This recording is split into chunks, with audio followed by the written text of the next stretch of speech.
Chers web téléspectatrices et téléspectateurs de Diaf TV, bonjour. Vous êtes de plus en plus nombreux à nous rester fidèles.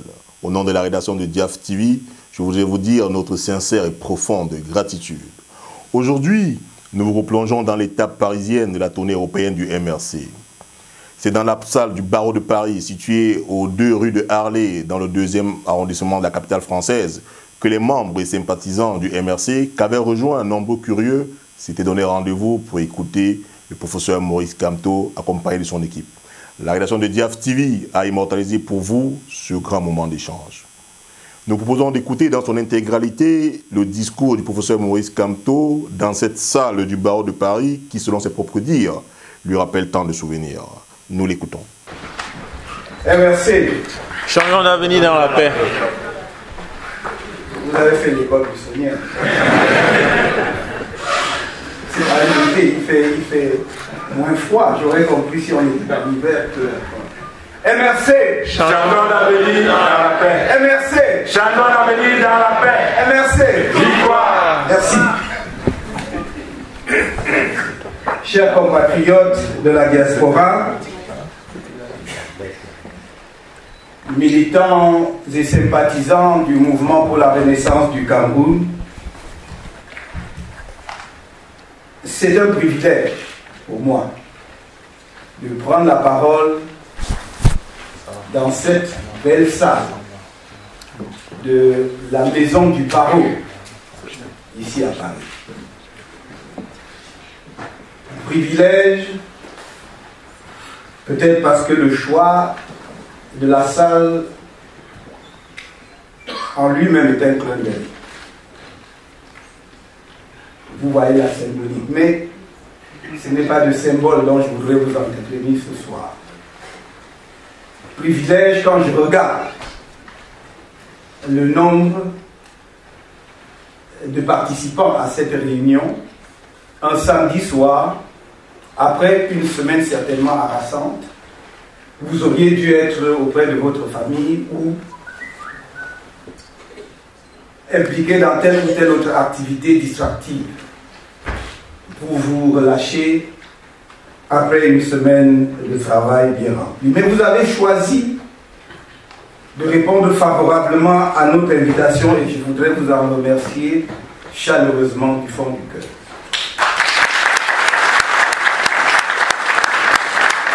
Vous avez choisi d'être présent parce que je sais que vous êtes préoccupés par tout ce qui se passe au Cameroun et par tout ce qui concerne notre cher et beau pays.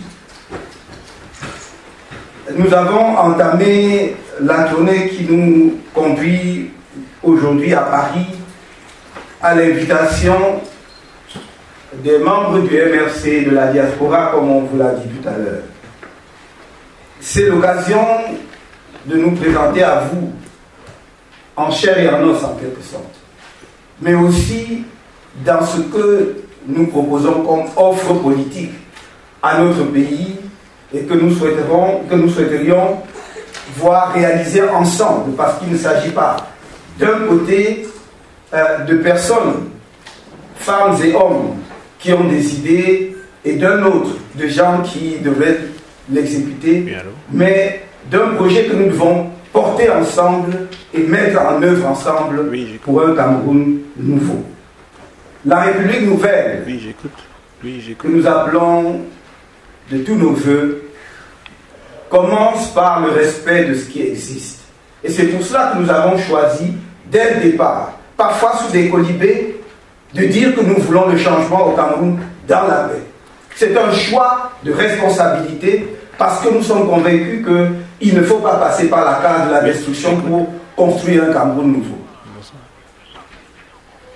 On ne va loin qu'en se hissant au-dessus de quelque chose.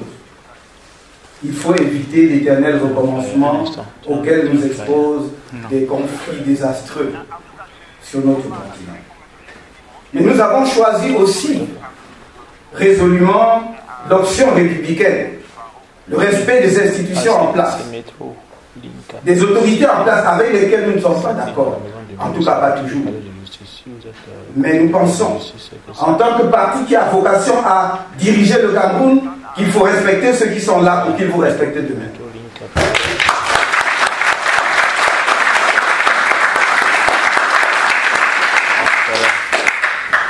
sommes un parti légalisé. Nous sommes un parti qui fait partie du jeu institutionnel. Nous avons un député à l'Assemblée nationale et des représentants dans les conseils municipaux. Alors, de quoi devrions-nous avoir peur? Nous n'avons pas choisi la clandestinité. Et il me souvient que c'est le président actuel, le président de la République camerounaise, M. Paul Biya lui-même, qui a dit en 1990 qu'on n'a plus besoin d'aller au maquis pour exprimer ses idées, ou en tout cas ses opinions au Cameroun. Aujourd'hui, on veut nous contraindre au maquis, mais nous avons choisi la liberté par l'attachement aux valeurs républicaines et nous mènerons notre combat dans le cadre de la légalité parce que nous sommes sûrs que le peuple camerounais veut un changement dans la paix et grâce à son adhésion, nous sommes sûrs de la victoire demain.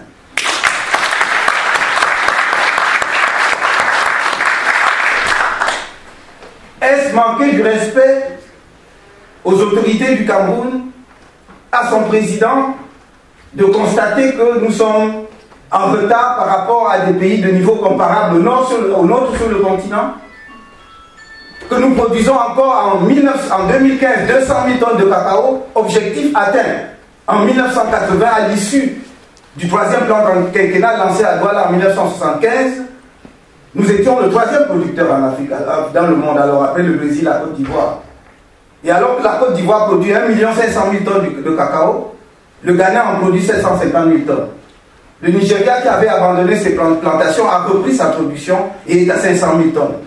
Le Vietnam, qui ne produisait pas de cacao avant 1980, produit 400 000 tonnes. Et nous sommes à 200 000 tonnes.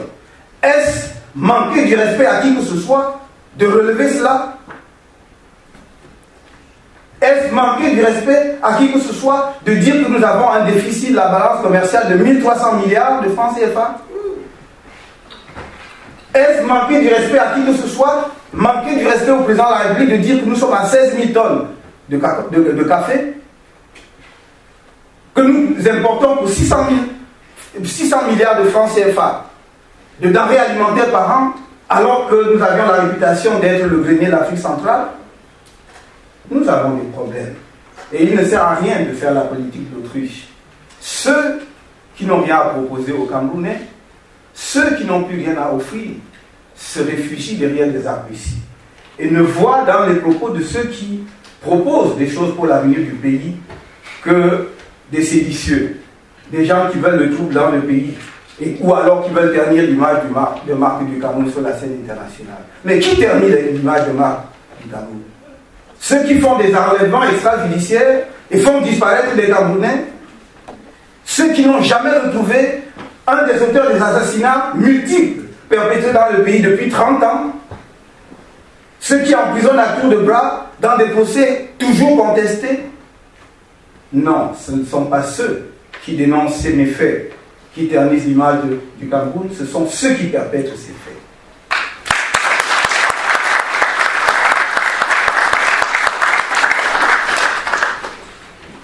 Une autre partie, disais-je, respecte la légalité.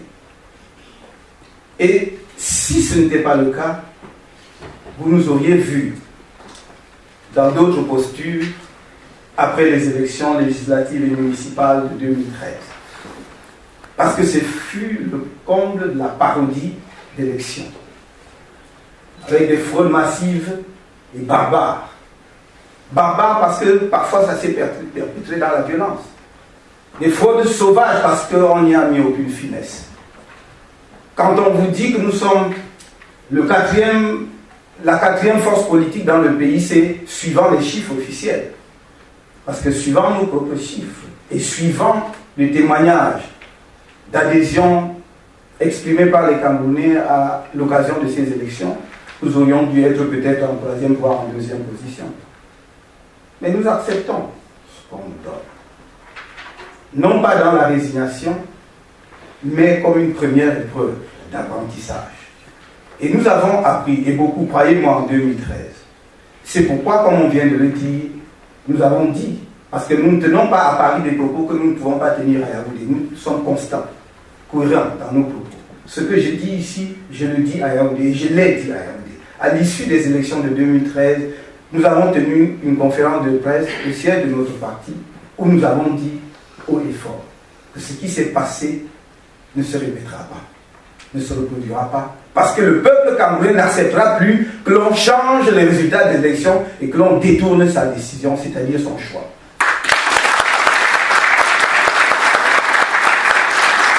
On nous a alors accusé de propos séditieux et dit que nous voulions jeter les Camerounais dans la rue. Mais nous avons passé justement tout notre temps après les élections de 2013 à calmer nos électeurs pour qu'ils n'aillent pas dans la rue. Ça, beaucoup de gens ne le savent pas. Mais vous pouvez vérifier à Yaoundé, enquêter, et beaucoup de gens pourront vous rendre témoignage de ça.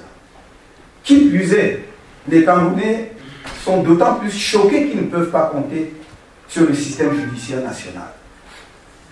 Quand nous allions aux élections de 2013, nous nous sommes dit une chose.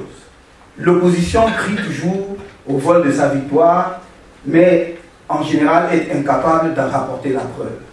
Alors nous nous sommes dit, il faut prendre des dispositions pour que, s'il y avait des irrégularités, que nous soyons en mesure de prouver ces irrégularités.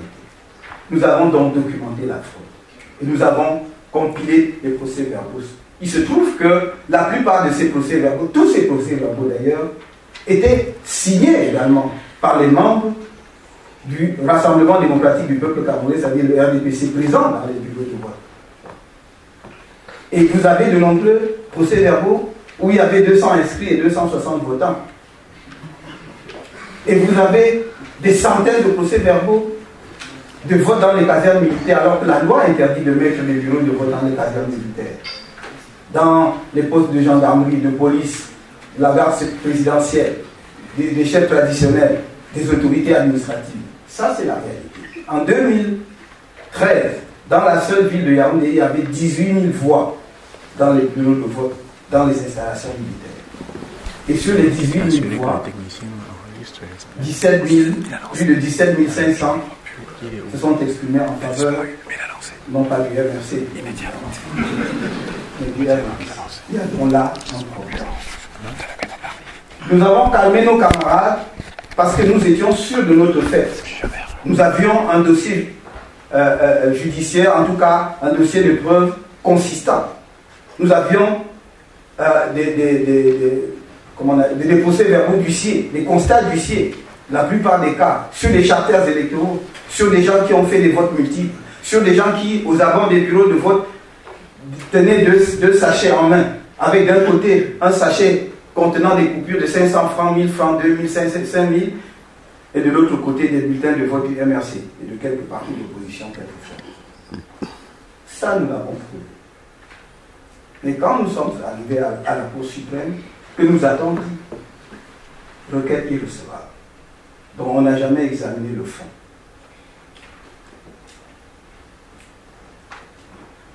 La vérité, c'est que les observateurs électoraux ne nous ont pas beaucoup aidés. L'Organisation internationale de la francophonie, entre autres, qui était la première organisation à s'exprimer sur les élections de 2013, a tout fait, dès le 2 octobre, puisque les élections ont eu lieu le 30 septembre, a tout fait de dire que les élections s'étaient bien passées, et le président, le chef des observateurs, a pris son avion et s'en est allé. Et le RDPC et le président de la République lui-même, s'appuyant là-dessus, ont dit que les élections se sont bien passées. Croyez-vous que la Cour suprême du Cameroun pouvait contredire le président dans le contexte que nous connaissons? Alors, moi je croyais, avant d'aller devant la Cour, mais ils m'ont donné justement la preuve définitive qu'ils ne peuvent pas. Et donc si vous ne pouvez pas compter sur Elecam, dont tous les membres sont du RDPC, sauf la coloration qu'on y a ajoutée en 2013 lorsque tout le monde a protesté, c'est-à-dire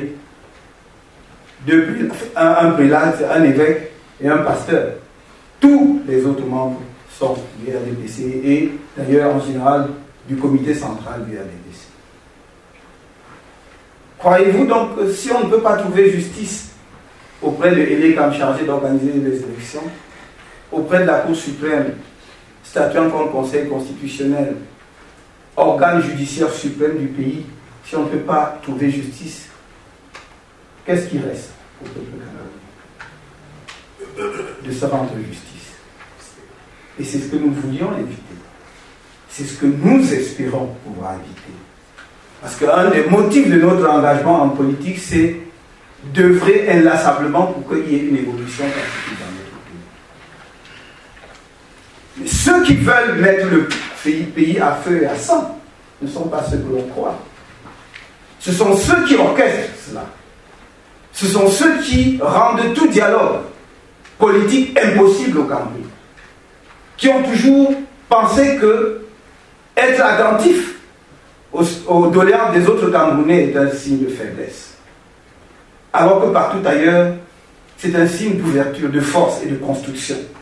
Le système politique qui est autiste finit dans les décomptes de l'effondrement de ce système. Je souhaite à mon pays une évolution paisible en 2018, qui est une année de tous les espoirs, mais aussi une année de tous les dangers.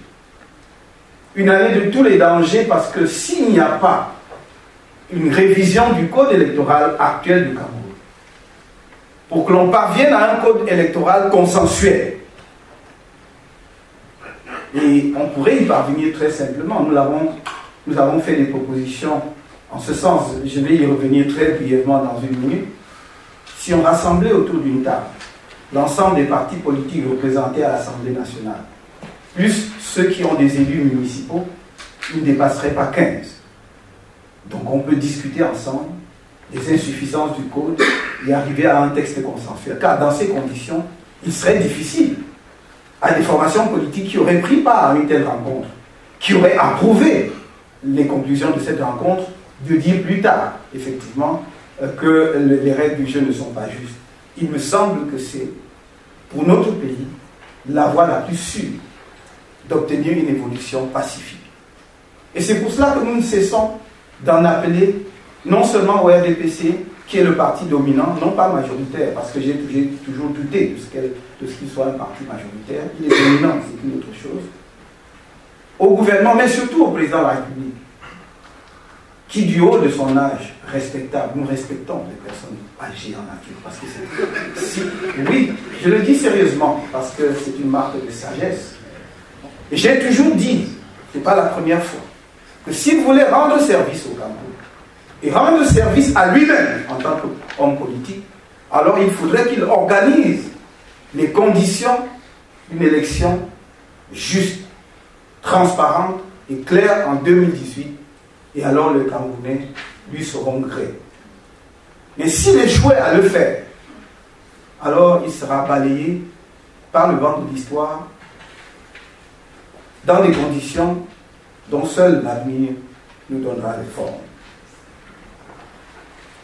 Après 2013, nous avons compilé les archives de la fraude. Nous avons gravé sur un CD-ROM que nous avons envoyé au président, à la présidence de la République, au ministre de la Justice, à Eleka, au ministre de l'Administration territoriale.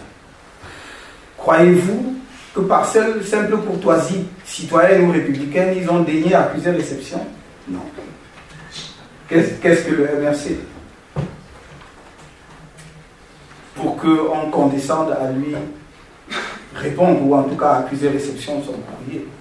Voilà donc des gens qui se présenteront à vous comme des républicains et comme des démocrates, comme des gens qui gouvernent le Cameroun dans l'intérêt de tous les Camerounais. Qu'y a-t-il de scandaleux pour un citoyen, à plus forte raison pour un parti politique, qui prend part au jeu institutionnel d'adresser une correspondance à les institutions de la République?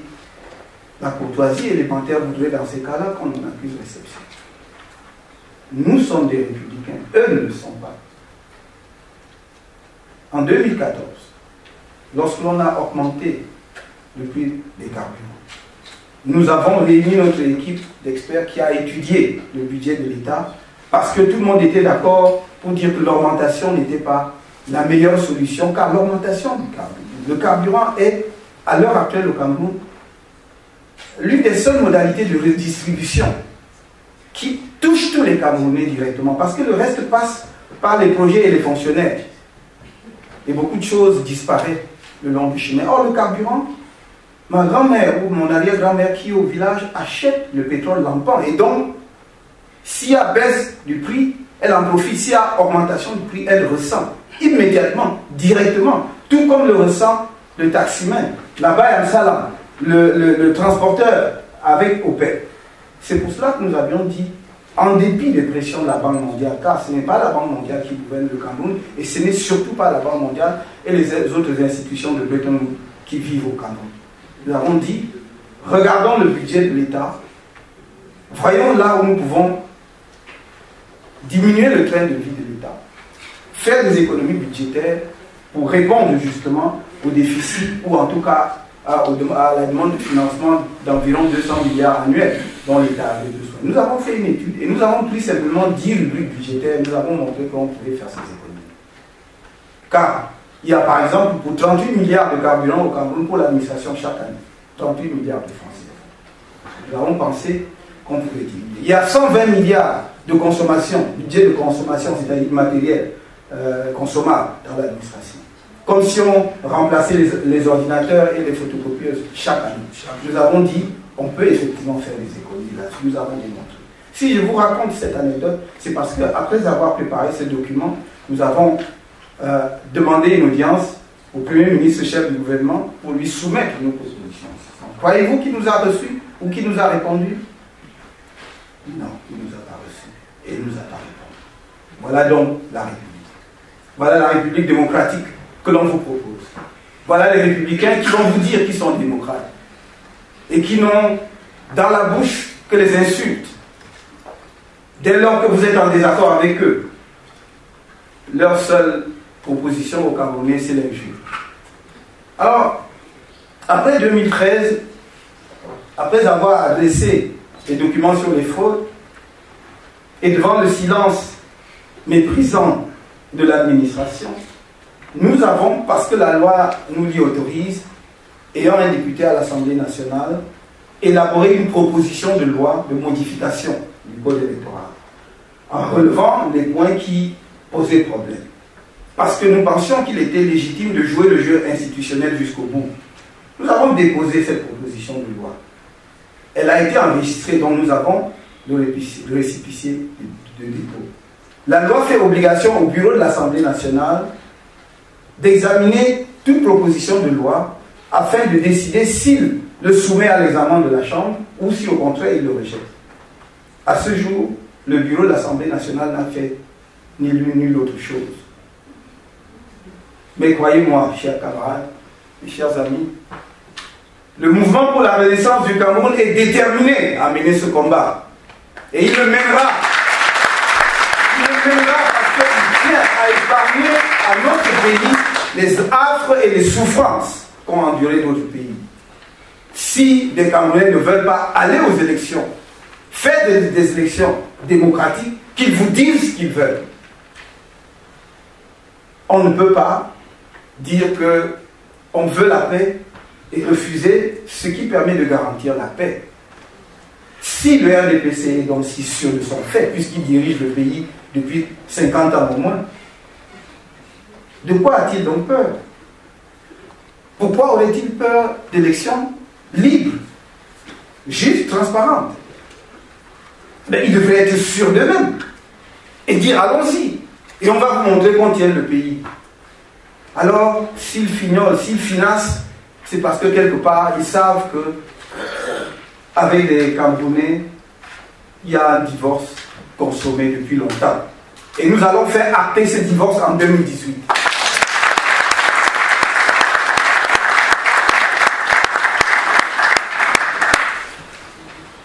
Que vous propose le mouvement pour la renaissance du Cameroun? On a coutume de vous dire, toujours trop facilement comme c'est le cas, oui, mais ces gens, que proposent-ils? Et je suivais encore un débat sur une des chaînes de télévision camerounaises récemment, où quelqu'un qui n'est pas réputé être particulièrement excité, qui est assez calme, militant membre du comité central du RDPC, disaient oui, mais enfin, ils veulent l'alternative, l'alternance. Mais qu'est-ce qu'ils offrent comme alternative sur le plan des projets décidés? Mais quels projets eux-mêmes ont-ils? Le DSCE, c'est-à-dire le document de stratégie pour la croissance et l'emploi, je crois qu'eux-mêmes savent qu'ils l'ont abandonné depuis longtemps, puisque aucun des objectifs qui se sont assignés dans ce document n'a été atteint. En 2010, dans ce document, on avait fixé un taux de croissance de 7% annuel. En 2015, on n'a jamais atteint 5%. Le plus haut que nous ayons fait, c'est 4,7 ou 9 l'année dernière. Alors eux-mêmes ne sont plus sur leur propre rail. Que nous propose-t-il d'autre? Quand c'est très difficile et que le débat prend une certaine tournure, il se replie sur le libéralisme communautaire de 1987. Je crois qu'ils ont sans doute raison, mais ils pourraient quand même un peu l'actualiser parce que ça commence à dater. Or, nous sommes le seul parti politique qui, au moment de son lancement, a fait approuver par l'Assemblée constitutive un projet de société qui existe en français et en anglais et qui est sur le site de notre parti, le site internet de notre parti, que vous pouvez consulter à tout moment. Le MRC se veut un parti de rassemblement. C'est pour cela que je voudrais profiter de cette occasion pour dire que nous sommes ouverts à toutes les idées, même de ceux qui ne sont pas militants du MRC, même de ceux qui sont militants du RDPC et qui n'y trouvent pas un cadre idoine pour s'exprimer. Ce sont toutes des idées qui nous intéressent parce que c'est ensemble que nous allons bâtir le Cameroun. Notre projet de société s'articule autour de 5 piliers que nous déclinons en pactes. Le premier est le pacte républicain. Le deuxième est le pacte éducatif, que nous appelons aussi pacte jeune. Le troisième est le pacte productif. Le quatrième est le pacte social et de solidarité. Et le cinquième est le pacte stratégique avec la diaspora et les partenaires stratégiques internationaux. Voilà nos 5 piliers. Alors, je vais peut-être élaborer un peu plus brièvement sur chacun des 5 piliers. Le pacte républicain est inspiré par la complexité de notre société et par les murs qui y ont été dressés au cours des années qui viennent de s'écouler. Les 3 ou 4 décennies qui viennent de s'écouler. Nous voulons construire avec les Camerounais un nouveau vivre ensemble. Le vivre ensemble est quelque chose d'essentiel dans un pays aussi divers et riche que le nôtre. Pour donner un seul exemple, nous sommes aujourd'hui confrontés, mais c'était déjà le cas il y a quelques années, au problème dit anglophone. Quand quelqu'un a mal, ne lui dites pas qu'il n'a pas mal. Parce que c'est lui qui sait où il a mal. Demandez-lui où avez-vous mal et comment, qu'est-ce qu'on peut faire pour soulager votre mal. Les anglophones disent qu'ils ont un problème. Même si on peut penser qu'il est négligeable, il faut quand même les écouter là-dessus pour pouvoir avancer. Ils peuvent avoir raison, ils peuvent avoir tort, mais en attendant de discuter, les avons écoutés, les avons entendus. J'ai suivi que les avocats anglophones ont lancé un ultimatum au gouvernement. Ultimatum de 6 mois, c'est sans précédent dans l'histoire politique de notre pays. Tout juste en 1904, dans les années dites de Braise, y avait-il quelques ultimatums de ce genre. Mais là, c'est vraiment la première fois qu'on est face à un tel ultimatum. On va voir dans 6 mois ce que le gouvernement décidera, puisqu'il demande pas moins que le retour au fédéralisme à 2 de 1961. On a laissé pourrir la situation et plus on laisse pourrir une situation, plus elle se complique, contrairement à ce que nous pensons dans notre pays. Le pacte républicain donc veut reconstruire un vivre ensemble. Abattre les murs que l'on a construits dans nos têtes. Parce que la richesse du Cameroun, c'est sa diversité. Il faut construire les ponts et non pas des murs. Et c'est dans ce pacte républicain que nous voulons repositionner la question de la citoyenneté, revoir la question institutionnelle, notamment expurger la Constitution d'un certain nombre de concepts qui ne favorisent justement pas la construction nationale, hein, l'unité entre les Camerounais, et surtout voir si toutes les institutions constitutionnelles qui existent aujourd'hui sont vraiment efficaces et nécessaires pour notre pays, si ça ne grève pas considérablement les finances publiques. Le deuxième pilier, donc, le pacte éducatif pour jeunes, part de l'idée que le système éducatif actuel du Cameroun a été mis en place dans les années 1960. Il a rempli sa mission historique, en quelque sorte, qui était de former les cadres pour prendre la relève de l'administration du pays, de l'administration de l'État, mais aussi des sociétés d'État. De ce point de vue, on peut dire que ce système a rempli sa mission. Mais il est devenu obsolète dans le monde d'aujourd'hui. Le défi auquel le pays est confronté, et sera encore plus confronté demain, exige d'autres types de formation et d'autres profils. C'est pour cela que nous disons qu'il faut mettre l'accent sur l'éveil technique et à la technologie depuis la maternelle jusqu'à l'université. Le gouvernement camerounais se fait fort de puiser à pleine main dans notre projet de société, puisque j'ai entendu justement des membres éminents du RDPC pour la première fois dire qu'il faut changer le système éducatif du primaire au secondaire. On aurait changé son image, on aurait mis la mienne à la place, ça aurait été la même chose. La différence, c'est qu'il vaut mieux l'original à la copie. Et c'est ce que nous demandons au peuple camerounais, qu'il donne une chance à la copie de se mettre en mouvement pour déployer le pays et le mettre en perspective. Pourquoi nous mettons l'accent sur la formation technique, au savoir scientifique, aux connaissances qui permettent de créer la richesse à partir justement de l'intelligence et non seulement des ressources du sol, c'est-à-dire des matières premières dont notre pays regorge par ailleurs, mais qui devraient justement venir en complément de ce que nous-mêmes nous pouvons créer. Parce que dans le monde d'aujourd'hui, c'est un monde de la connaissance, où la richesse est générée d'abord par l'intelligence, par le savoir technique et le savoir-faire, que par tout le monde le dit, que par les matières premières. Tout le monde le dit. Le Japon n'a pratiquement aucune matière première, mais c'est incontestablement une des puissances économiques de premier plan au monde. Et à l'évidence, une puissance technologique. Et donc, il me semble qu'il faut mettre l'accent dessus. Mais il faut mettre l'accent dessus aussi pour que notre système éducatif réponde plus efficacement au marché de l'emploi, aux besoins des entreprises, ce qui n'est pas le cas aujourd'hui. Nous avons parlé de professionnalisation avec la possibilité de changement de filière, c'est-à-dire de couloir. Que si, et c'est le cas aujourd'hui, vous avez de nombreux jeunes Camerounais formés dans les facultés de droit, de lettres, de sciences humaines, qui ne trouvent pas d'emploi, et que alors que nous avons besoin de beaucoup d'experts dans les domaines techniques. Je vois par exemple le pipeline qui a traversé le Cameroun, tous les soudeurs venaient de Philippines. Que l'on dise, vous pouvez changer de couloir. Et changement de couloir, c'est passer d'un couloir à l'autre. Le pont, c'est la formation, qui peut durer suivant votre niveau de qualification initiale et le domaine dans lequel vous voulez vous positionner.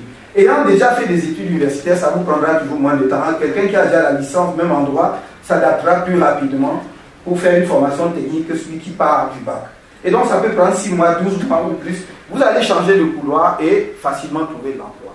Mais nous mettons aussi l'accent sur le fait que si le MRC avait la confiance des Camerounais, et nous savons que nous aurons la confiance des Camerounais pour accéder au pouvoir et diriger le pays, aucune institution de formation au Cameroun, des écoles d'ingénieurs, aucun mémoire de fin d'études ne sera consacré à la résolution de la dernière équation que Einstein avait oublié de résoudre, mais à la solution d'un problème pratique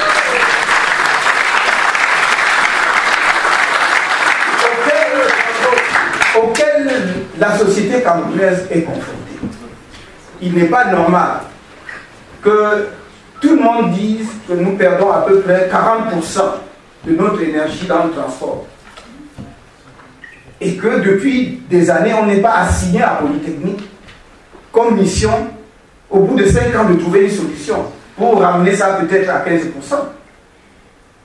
Et donc, voilà. Ce type de formation permettra donc non seulement de répondre aux besoins des entreprises, mais aux jeunes chercheurs camerounais de créer des biens nouveaux à partir de richesse de l'intelligence. Troisième pilier, le pacte productif.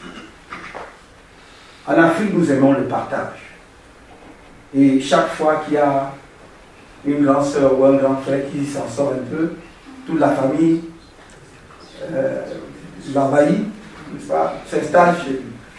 Quand il rentre, parfois le soir très fatigué, lui-même ne sait pas par où il faut filer pour rentrer chez lui. S'il a la chance de trouver encore quelque chose dans la marmite. Donc, c'est très bien le partage. Mais nous, en MRC, nous pensons qu'on ne peut pas partager ce qu'on n'a pas. C'est pour cela qu'il faut produire, il faut créer de la richesse avant de songer à partager. Bien sûr, il faut partager pour corriger certains déséquilibres sociaux, certaines inégalités insoutenables, mais il faut d'abord créer la richesse. Et créer la richesse au Cameroun, pour nous, repose aujourd'hui sur trois pieds. Le premier pied, c'est l'agriculture. Bien sûr, là aussi, tout le monde parle d'agriculture, et notre gouvernement parle beaucoup d'agriculture. Sauf qu'il en parle, plus qu'il ne fait. Je vous ai donné quelques chiffres tout à l'heure. Et pour ne pas entrer dans la polémique, j'aurais pu évoquer ici l'image désolante des tracteurs agricoles que l'on a fait venir et qui pourrissaient dans les herbes, dans une ville du sud de notre pays. Mais là n'est pas le problème. Je crois que ce que nous disons au pouvoir public camerounais, qui aime parler de l'agriculture, du passage de l'agriculture, la première génération à la deuxième génération, nous ne savons pas quand on a fini avec la première, ni à quoi ressemble la seconde. Mais nous disons, laissez les générations faire de l'agriculture. Donc, augmenter la production. Et tout le monde verra. Tout le monde verra parce que les usines camerounaises ont besoin de maïs et nous importons du maïs pour les brasseries et pour les provendries. Est-ce que vous trouvez que c'est normal? Je vous ai parlé du riz. Regardez combien de zones de production risicole nous avions au Cameroun. La Seine-Riz, à l'extrême nord, à Sanchou, dans le nord-ouest, à nord, où on fait un des meilleurs riz comme à la Seine-Riz. Seulement, vous ne pouvez pas le trouver sur le marché parce que le peu qui est produit va dans un pays voisin. On ne devrait pas s'en plaindre. Quand on a un marché, on ne s'en plaint pas. Il faut produire davantage. Mais justement, les moyens ne sont pas mis en place pour produire davantage. Nous disons donc qu'il faut moderniser l'agriculture en combinant l'agriculture des petites exploitations avec l'agriculture des grandes exploitations. Deuxième pied, c'est l'industrie. Le Cameroun était réputé être le pays qui était doté d'un vrai tissu industriel, notamment en Afrique centrale, et faisait à peu près jeu égal d'ailleurs avec la Côte d'Ivoire à une certaine époque. Et vous avez tous vu comment on a détricoté notre industrie. Et dès lors qu'il y a eu, comment dirais-je, le début de la mondialisation, par une politique totalement irresponsable parce qu'on n'a pas protégé l'industrie nationale, tout le tissu industriel s'est effondré parce qu'il y a eu importation massive des produits bon marché venant la plupart du temps des pays asiatiques, qui étaient des produits sur lesquels c'était, comment on l'appelle en économie, c'est-à-dire c'était des coûts marginaux. Donc, par conséquent, ils ne pouvaient être que hyper compétitifs. Certains étaient subventionnés. Les nôtres ont fait, l'industrie nationale, pour certains, les industries nationales, pour certaines, ont disparu, et pour d'autres, on préférait aller dans l'informel. Donc, du coup, il faut recommencer à zéro à bâtir l'industrie camerounaise. Mais nous ne disons pas d'attaquer l'industrie de façon émotionnelle, comme on fait très souvent en Afrique. Il faut choisir des filières, parce que nous ne pouvons pas être efficaces et compétitifs sur toutes les filières. Et nous pensons qu'il y a un certain nombre de filières sur lesquelles nous pouvons nous positionner. Non seulement il y a la filière de l'agro-industrie, mais à côté, il y a un certain nombre de ressources. Nous pouvons mettre en place, par exemple, une vraie filière de chimie, parce que nous avons au moins un certain nombre de matières premières qui peuvent nous permettre d'avoir une filière chimique compétitive et d'autres filières, j'en passe. Donc, voilà pour le pacte productif. Et dans ce pacte productif, vous ne pouvez être efficace que si vous avez une vue globale de l'ensemble du territoire. C'est pour cela que pour nous, l'aménagement du territoire, c'est-à-dire avoir une vue globale du Cameroun avec des allocations spécifiques du territoire à des activités précises, est indispensable. Toute chose qui n'a jamais été faite depuis l'indépendance, ni sous le premier président, ni sous le président actuel. Là encore, nous avons vu que le gouvernement, après avoir sans doute lu notre projet, vient de lancer, l'année dernière, un appel d'offres pour quelqu'un qui ferait une étude d'aménagement et territoire, alors que le ministère de l'administration, le ministère de l'économie, de l'aménagement et territoire existe au Cameroun depuis 50 ou 60 ans. Quatrième pacte, c'est le pacte social et de solidarité. Pacte social parce que vous ne pouvez pas demander beaucoup à une population qui est en mauvaise santé. Et la population camerounaise est en majeure partie soit en mauvaise santé, soit exposée au risque de mauvaise santé. Parce que notre système sanitaire est défaillant. On vous l'a dit tout à l'heure pour certaines maladies, mais j'en citerai une seule, qui est une maladie récurrente, qui est une épidémie. Je ne sais plus si les médecins sauront qualifier ça mieux que moi. Est-ce une épidémie? Est-ce une pandémie? Je n'en sais rien, mais je sais que chaque année, le Cameroun doit faire face au choléra. Le choléra est une maladie de la honte. Parce que le choléra, c'est la maladie de la saleté. Parce que le choléra, c'est une maladie hydrique. Et chaque année, nous savons que le choléra va se déclencher dans l'extrême nord et va descendre jusqu'à Douala. Chaque année. Comment peut-on expliquer que jusqu'à présent, nous n'ayons pas été en mesure de mettre en place un dispositif sanitaire et d'hygiène pour venir à bout définitivement d'une telle maladie? Donc il faut revoir notre système sanitaire. Il faut revoir notre système sanitaire parce que vous pouvez mourir de tout au Cameroun. Un accidenté au Cameroun, lorsqu'il va aux urgences, s'il n'a rien dans la poche, c'est-à-dire s'il est sorti sans argent du tout, à condition quand même que la somme soit un peu consistante, parce que quand on dit de 200 francs, 500 francs, il va mourir. Parce que personne aux urgences ne s'en occupe pas. Et quand on est vraiment gentil, l'infirmière ou le médecin va épingler son ordonnance sur sa veste ou sa chemise, en espérant que quelqu'un découvre ça, un membre de la famille. Ça n'est pas normal. Une vie humaine n'a pas de prix. Une société où on ne prend pas en charge le malade avant de voir ensuite comment il paye un vrai problème. Bien sûr, tout le monde n'est pas en mesure de payer, mais ça n'est pas un crime. Donc il faut revoir le système de santé. Et l'autre aspect, c'est la solidarité. La solidarité, d'abord, entre les régions, au niveau national. Parce que nous pensons que lorsqu'un événement, en particulier un événement naturel, une catastrophe par exemple, survient sur une partie du territoire camerounais, c'est l'ensemble du peuple camerounais qui doit se sentir concerné. Quand il y a une inondation à l'extrême, enfin, au nord ou à l'extrême nord, à l'est, comme ça a été le cas en 2013, ou parfois au nord-ouest, c'est tous les Camerounais qui doivent se sentir concernés, se mobiliser. On l'a vu dans d'autres pays, dans ce pays, mais aux États-Unis, quand on vous dit que tel ouragan a dévasté tel État des États-Unis, les gens, si c'est sur la côte est, on se mobilise jusqu'à la côte ouest. Donc c'est cette solidarité-là qui renforce le sentiment d'une commune appartenance et renforce également la nation. Mais solidarité aussi entre les générations, entre les personnes âgées et les jeunes. Nous pensons que quelqu'un qui va à la retraite à 55 ans, à 60 ans, voire 65 ans au Cameroun a encore beaucoup à apporter. Et donc, un ingénieur qui va à la retraite et qui a 60 ans, 65 ans, en sait encore des rayons. Et nous pensons donc qu'on peut trouver un système qui lui permet de s'insérer dans l'accompagnement des plus jeunes. Leur formation, parce qu'ils se sentent utiles à la société et les plus jeunes en bénéficient également. Enfin, le dernier pilier, c'est, ici je n'ai pas voulu m'étendre outre mesure sur les femmes et sur beaucoup d'autres aspects, parce que nous avons dit, on a parlé du paludisme.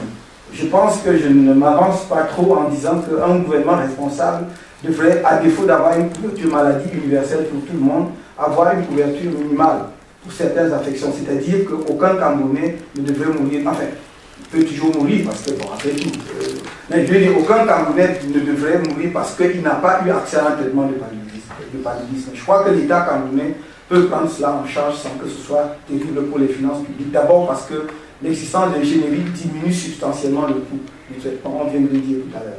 Mais aussi, par exemple, la césarienne, je ne comprends pas et je ne vois pas pourquoi une femme doit mourir en couche. parce qu'elle avait besoin d'une césarienne et qu'elle n'a pas pu bénéficier de cette césarienne. Voyez-vous, un pays comme le Bénin a la césarienne gratuite. Est-ce que le Bénin est vraiment plus doté, a plus de ressources que le Cameroun?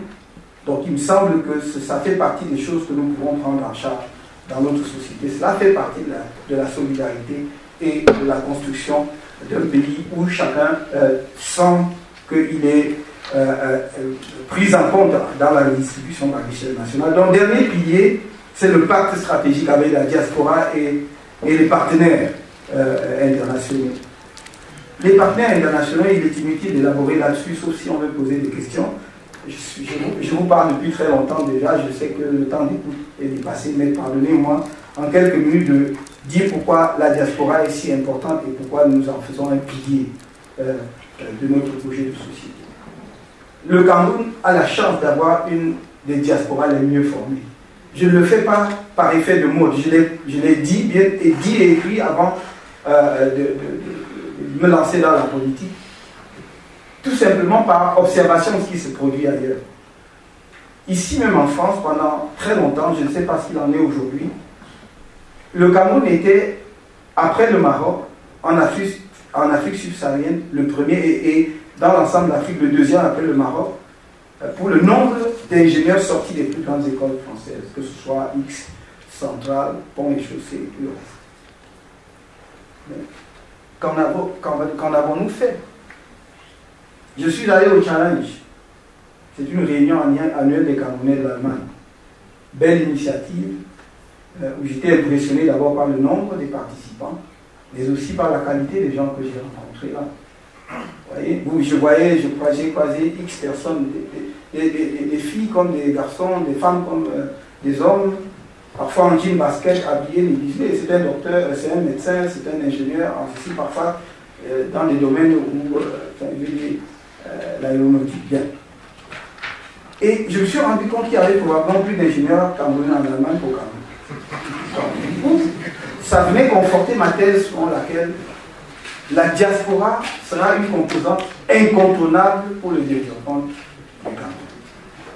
Parce qu'elle est formée dans les meilleures écoles des pays développés, mais également elle a l'expérience de la compétition internationale. Elle a eu à se frotter justement à la compétition internationale, ce dont nos pays ont besoin.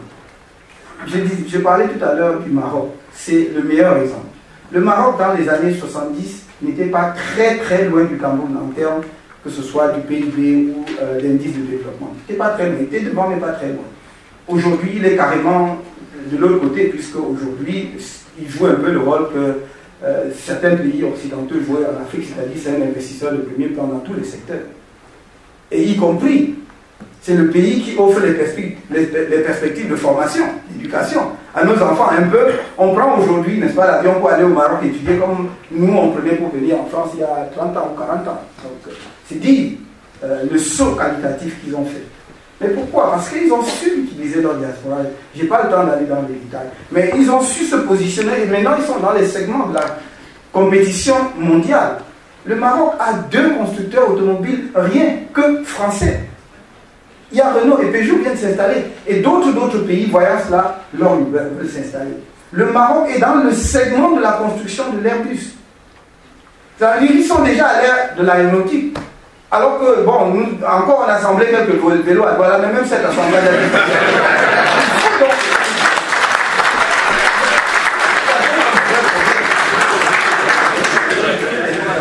c'est pour cela que la diaspora est précieuse pour nous. Elle envoie déjà des Western Union, c'est très bien. Mais elle peut encore mieux faire. Et elle fera certainement mieux avec le MRC. Je vous remercie. C'était le professeur Maurice Kamto, ici à la salle du barreau de Paris. Nous vous conseillons vivement de suivre la deuxième vidéo consacrée à la phase des questions-réponses entre le professeur Maurice Kamto et son équipe et les nombreuses personnes présentes ce jour-là. Merci et à une prochaine occasion. Au revoir. De nos ancêtres, va debout et jaloux de ta liberté. Comme un soleil, ton drapeau fier doit être un symbole ardent de foi et d'unité.